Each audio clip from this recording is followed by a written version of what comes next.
sa lagay ng ating panahon.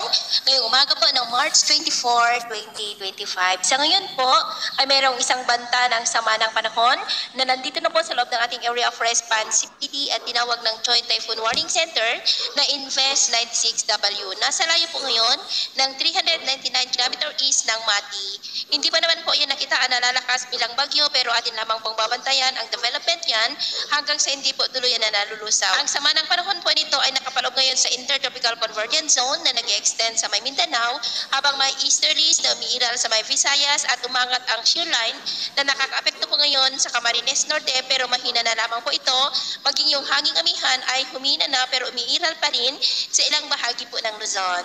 At sa ating long range forecast, consistent pa rin na walang bagyo na namamataan na tatawid po sa ating kalupaan for the next 2 weeks. At sa lagay ng ating panahon, ngayong madaling araw ay maayos ang panahon sa malaking bahagi ng ating bansa pero may tsansa ng mga isolated rains lalo na sa may Camarines provinces, Palawan, Aklan, Capiz, ilang bahagi ng Davao, Sorsogon at Siargao. At mamaya po ay sisikat ang araw sa malaking bahagi ng ating bansa pero may tsansa pa rin ng mga cloudy skies with isolated rains lalo na sa ilang bahagi ng Camarines Norte, Palawan, Dinagat Island at Mati. At mamayang hapon, maayos pa rin ang panahon sa malaking bahagi ng ating bansa pero may tsansa pa rin ng cloudy skies with isolated rains ilang bahagi ng Southern Luzon, lalo na po sa may Palawan, ilang bahagi ng Eastern Visayas at ilang bahagi po ng Mindanao.